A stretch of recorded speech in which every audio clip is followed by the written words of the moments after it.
E aí galera, tudo bom com vocês? Voltei, mas hoje não vou contar nenhuma história pra você. Na verdade sim, de certa forma. Mas não vou contar uma história assim de algum caso que tenha acontecido, né, nesse sentido. Hoje vai ser um episódio um pouco diferente. Vamos falar sobre algumas coisas que eu julgo ser muito importantes pra gente se inteirar cada vez mais desse assunto, que é a busca pela vida extraterrestre, né? Pela vida inteligente extraterrestre. Falar sobre essas diferenças também. Então, traçando vários parâmetros, lá no final, na segunda parte desse episódio, a gente vai começar um debate, né, milenar, eu diria, que é ciência e religião. Eu falando pra mim mesmo rodar a vinheta, porque sou eu mesmo que edito, né? Vamos lá, roda a vinheta.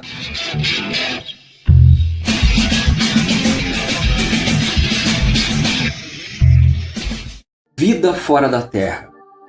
Esse é um assunto fascinante, pelo menos pra mim. E é claro, pra vocês que me acompanham aqui também. Inevitavelmente vai ser. Então, levando em consideração que a nossa galáxia tem aproximadamente 300 milhões de estrelas, e cada estrela dessa tem um planeta girando em torno dela, com isso, chegamos à conclusão de que temos trilhões de mundos, de planetas possíveis, né? Essa nossa galáxia, mesma galáxia, que tem 300 milhões de estrelas, ela tem uma idade de 10 bilhões de anos. 10 bilhões de anos.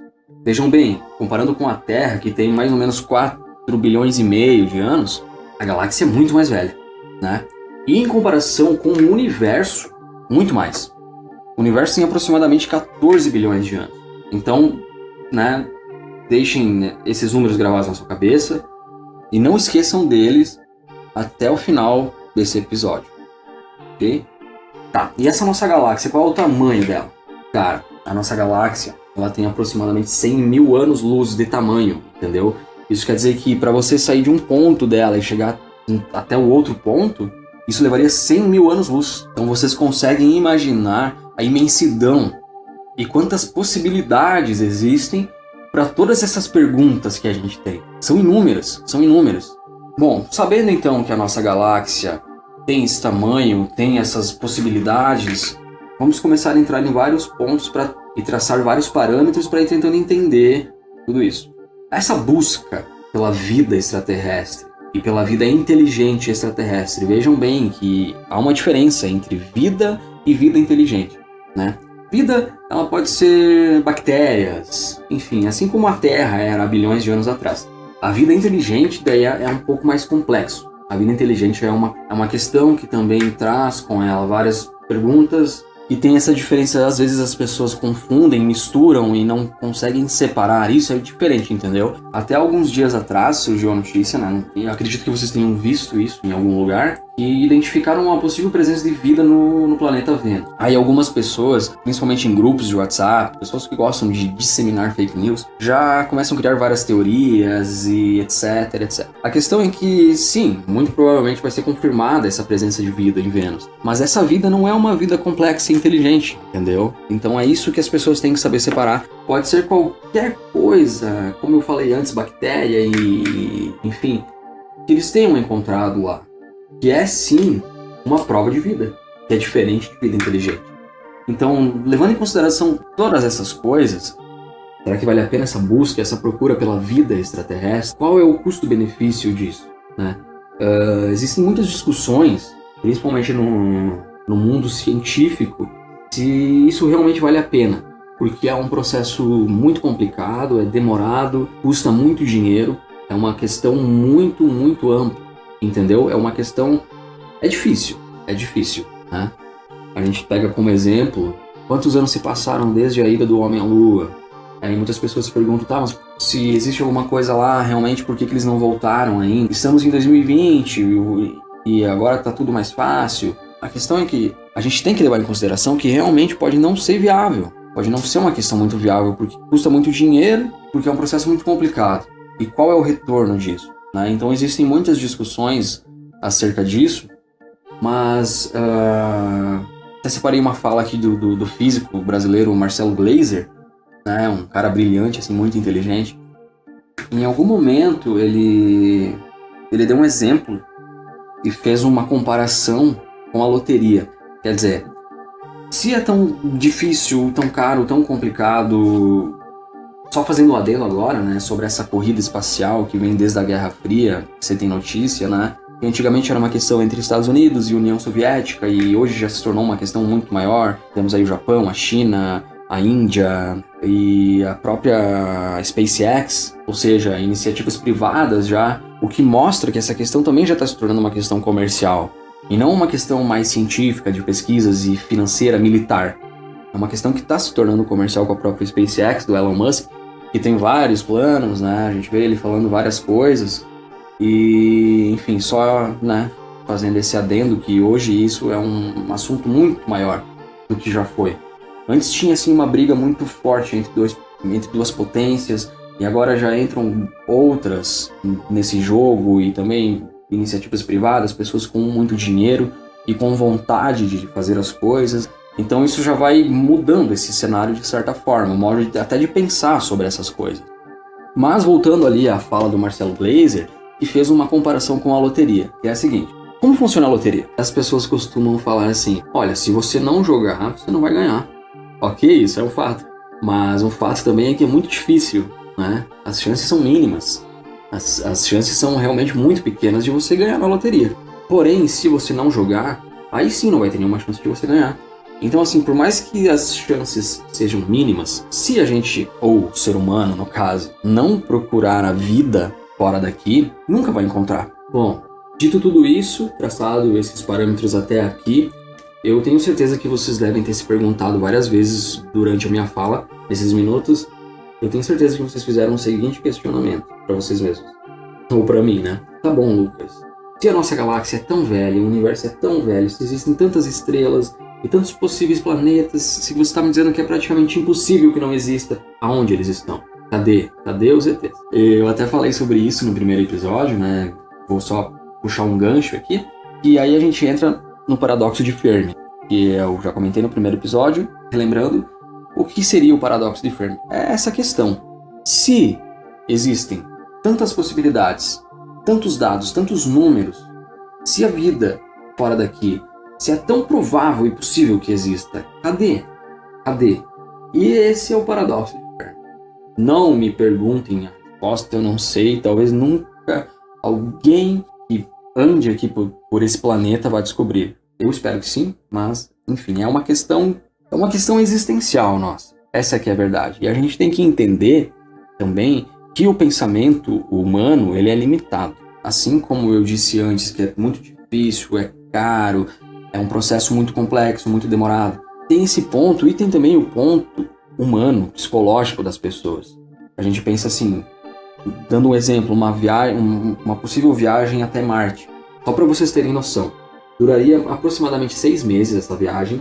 E além do problema da radiação, que é muito forte lá e prejudicial para o nosso organismo, teria uma questão psicológica. Imagina você 6 meses no espaço, viajando, e você olha e você só vê o nada. Claro que tem vários lados. Tem essa questão da exploração. O ser humano, né, correr atrás dessas descobertas, só que é uma questão muito difícil. É difícil para o astronauta ficar 1 ano, ou um pouquinho mais de 1 ano na estação espacial, às vezes que tem as missões e etc. Imagina uma viagem de 6 meses no espaço até Marte, entendeu? Além da viagem, e daí quando chegar lá?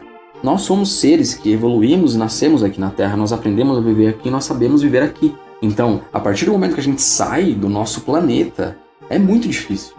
É muito difícil. Aí a gente entra em outra questão também, quando se fala nessas viagens espaciais, nessas pesquisas, de que analisando por um outro ponto de vista, a partir do momento que nós, seres humanos, lançamos sondas no espaço, ou os próprios seres humanos para pesquisar e para procurar essa possível vida e etc. A partir do momento que começam a acontecer essas pesquisas espaciais, etc., nós nos tornamos os ETs, de certa forma. Talvez nós, seres humanos, tenhamos esse papel de pesquisar e de talvez até colonizar a galáxia. Porém, levando em consideração os dados que eu trouxe antes sobre a idade da Terra, da galáxia e do universo, há uma chance muito maior de que esses possíveis planetas e essas possíveis inteligências, elas estejam num processo evolutivo assim muito mais avançado do que o nosso, entendeu? Trazendo e levando em consideração esses números, porque em comparação com a galáxia e o universo, o nosso planeta ele é muito novo,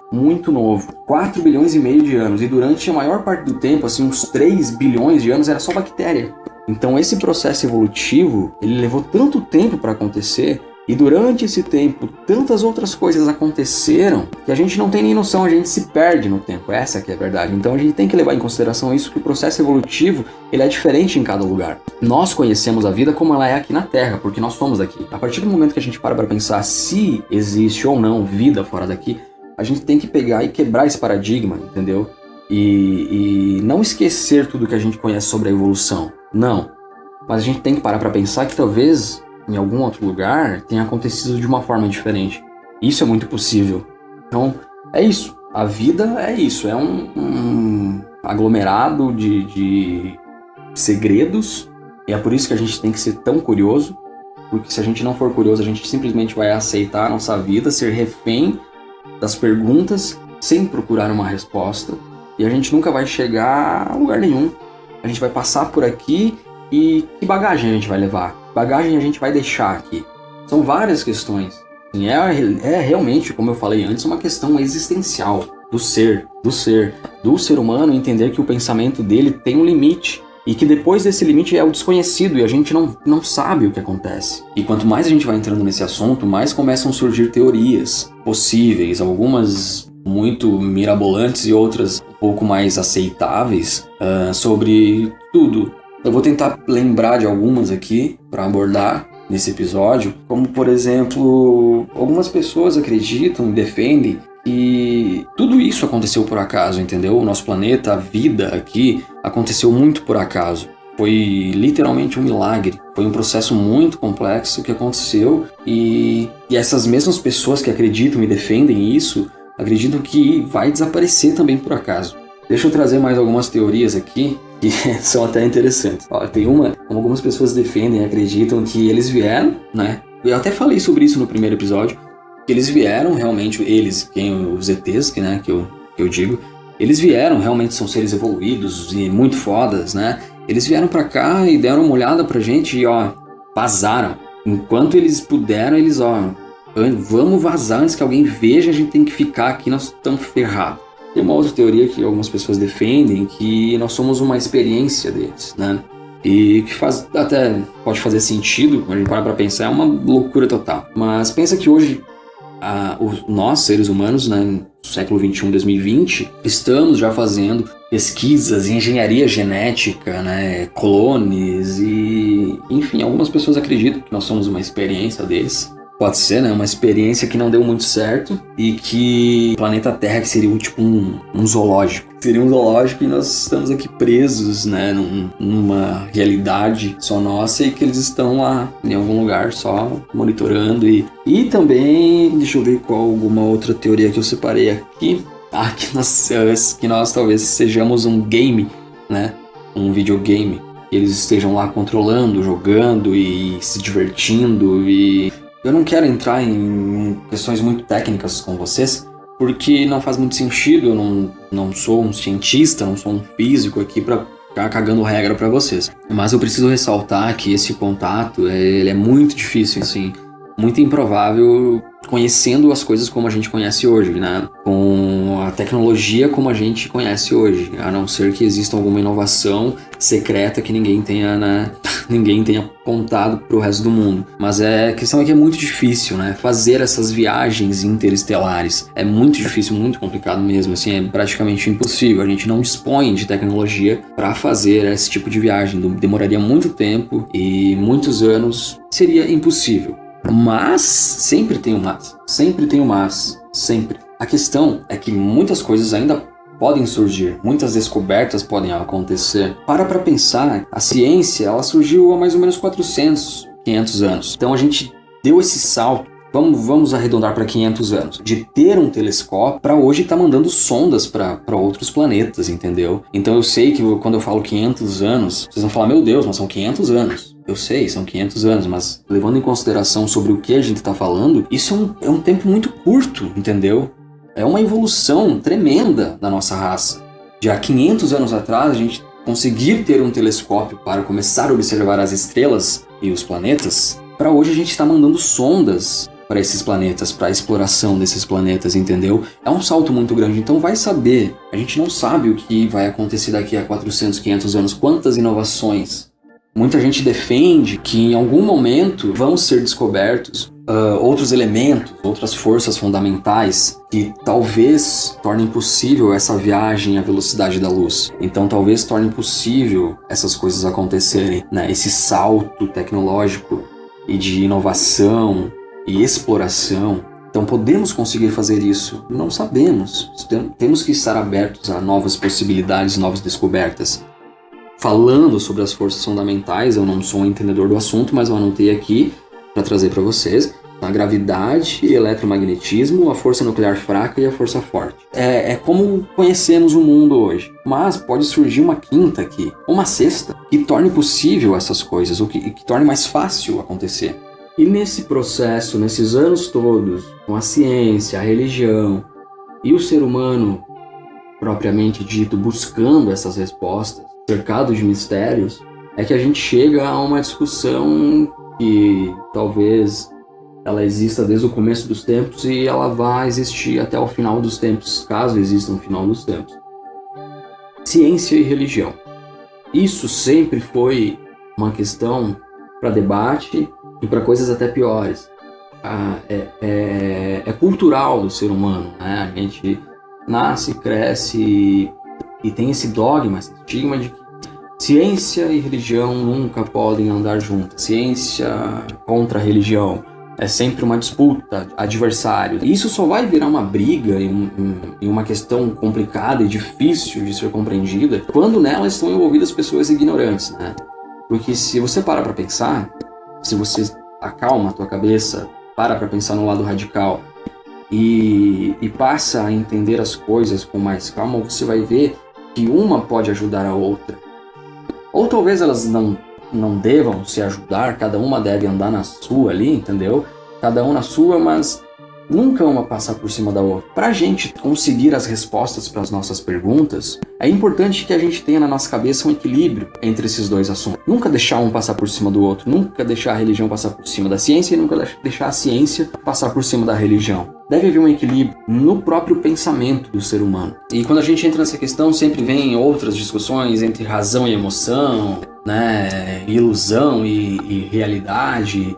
E entrando um pouco para falar sobre isso, é na verdade muito simples o ser humano entender que a nossa razão, ela tem um limite. A nossa razão, ela vai até certo ponto. A emoção, não. A emoção, ela não tem limite. E cabe a você, no caso, cabe ao ser humano, também trabalhar esse conhecimento para que tenha um equilíbro mental nessas questões de razão e emoção também. Saber que sim, a razão, ela tem um limite, né? Esse equilíbrio, o equilíbrio é a palavra-chave quando a gente fala de religião e ciência. E nunca acreditar em algo sem você conhecer e ter certeza daquilo. E traçando mais um parâmetro aqui, fazendo essa alusão da razão e emoção e a ilusão e a realidade, porque às vezes a gente vê muito isso na questão da religião, né? As pessoas, elas vivem numa ilusão. Dificilmente você vai ver um cientista, um físico, um teórico vivendo na ilusão, né? Mas as pessoas são acostumadas a pensar assim na ciência como uma coisa pragmática, né? Sem graça, com números e cálculos e somente isso. Não, mas a ciência também é muito pensamento. Exerce muito o pensar, o entender, o conhecer, o ser convencido para crer. Para vocês verem como tudo isso é muito amplo. É muito amplo. São assuntos assim que abrem várias discussões e ramificações e perguntas, né? Mas essa é a intenção mesmo desse episódio. A gente falar, abrir perguntas, questionamentos e vocês explodir o cérebro de vocês de tanta dúvida que vocês vão ter quando vocês terminarem de ouvir isso até o fim. Vocês vão sair daqui, vocês vão querer buscar e ler e entender. Então são várias questões, né? De que a gente não vê normalmente na ciência assim, um engajamento como a gente vê na religião. E talvez isso interfira também muito nisso, né? Os cientistas, eles são mais na deles, eles fazem os estudos deles, publicam lá e etc. O religioso não, ele faz questão de expor para o mundo, de conquistar novos fiéis. É uma diferença significativa, né, nessa questão de como assim é uma questão cultural. A gente foi crescendo, entendendo as coisas dessa forma. Para pensar em várias coisas, né? Por exemplo, os religiosos costumam dizer Jesus vai voltar, Jesus está voltando e etc. Muitas vezes eu paro para pensar e me coloco nessa posição assim, e se Jesus voltasse? Imagina, a gente acordou, Jesus voltou. Com quem aconteceria esse diálogo do Messias, do profeta, né, do mensageiro de Deus? Com quem aconteceria esse diálogo? Quem iria transmitir a mensagem do ser humano moderno para Jesus Cristo? Com certeza seria a religião. Seria através da religião, seriam os religiosos. Mesmo muitas vezes, claro, não estou generalizando, né? Existem pessoas e pessoas, né? Mas, digamos assim, mesmo muitas vezes, um cientista, um físico, um cara que estudou assim anos e anos e anos, que tem um conhecimento amplo sobre tudo, que é conhecedor das coisas, então, mesmo essa pessoa, esse cientista, tendo talvez até um preparo melhor para ter esse diálogo, para talvez transmitir essa imagem do mundo, de como está o mundo, de quais são os problemas, é uma questão a ser discutida também, né? Sem causar polêmica. Eu respeito tanto a ciência quanto a religião, né? E acho que as duas são muito importantes para o desenvolvimento do ser humano em si. Mas acho que também tem que ter essa separação, entender que nenhuma e nem outra são donas da razão e da verdade completa. A verdade. Qual a verdade sobre as coisas? O início de tudo. A gente para pensar que até a metade do século XX ninguém tinha muita informação sobre nada. Absolutamente. Nessa questão, eu digo, né? E daí quando a gente para pensar que quando começaram a surgir essas novas informações e os cientistas começaram a formular essas ideias de como teria acontecido, como tudo teria iniciado, quando as pessoas foram verificar o que os cientistas estavam descobrindo, batia, assim, digamos, as informações não perfeitamente, mas com vários pontos que as religiões antigas, né, que as culturas antigas defendiam e deixaram mensagens, né, há milhões de anos sobre como tudo teria acontecido, que são, enfim, diferentes culturas, do catolicismo, as religiões asiáticas, todas as religiões do mundo, né, os deuses, e, enfim, tudo tem pontos, todas essas culturas têm pontos ligados entre elas. Claro, mudam as histórias, mudam os protagonistas, os nomes, mas muitas coisas são parecidas. E quando a gente foi ver o que os cientistas começaram a descobrir e o que a gente conhece hoje, muitas coisas batiam. Muitas coisas faziam sentido que, ok, ocorreu uma explosão no início, enfim, são várias teorias que foram surgindo, e hoje o que a gente conhece em 2020 é que teve um momento inicial, sim, né? Como eu falei antes, há mais ou menos 14 bilhões de anos, que é a idade do universo, e que desde então ele vem se expandindo e ele vai continuar expandindo para sempre. Isso que a gente conhece, isso que a ciência conhece hoje em 2020. Então, é foda falar sobre isso, é muito interessante, mas é foda porque, assim, como pode existir alguma coisa sem um processo causador? Como tudo isso iniciou? Aí a gente entra entendeu? A razão vai até certo ponto. A ciência consegue acompanhar até certo ponto. Depois desse certo ponto, as pessoas, o ser humano, ele se apega a coisas diferentes que vêm de fora, entendeu? Fora da razão. Aí a gente entra na religião, né? Em diferentes culturas do mundo inteiro, várias pessoas acreditam enfim, o Brasil talvez seja o país mais diversificado em todas as questões. Aqui a gente vê pessoas que acreditam em inúmeras coisas, em muitas coisas. Mas e que no fim, tudo seria Deus, né? O causador, né? Teria dado início a tudo isso, né? Falando tudo isso que foi dito, dados, essas histórias, eu sei que eu devo ter deixado vocês com mais dúvida ainda, mas é uma discussão muito valiosa.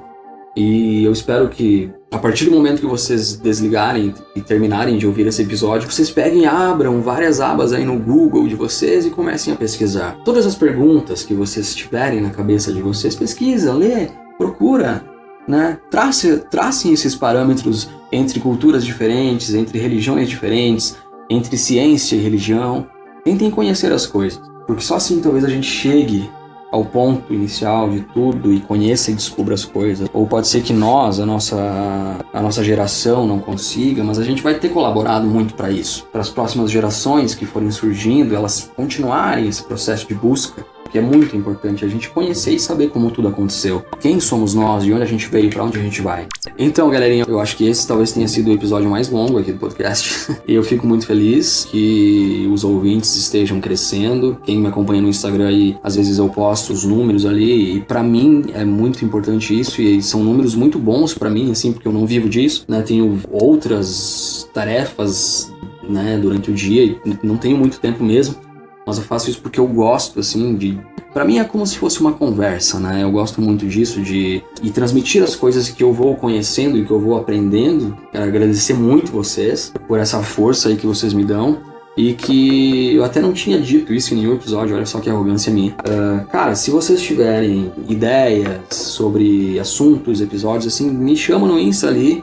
Me chama ali super de boa, me manda o que for pra mandar, texto, opiniões, ideias, né, sobre assuntos pra mim fazer. E eu vou estudar, vou trabalhar, eu vou pesquisar pra estar produzindo um conteúdo legal pra vocês, tá bom? Me sigam no Insta lá, @lucasbuenah. Valeu, falou, até a próxima.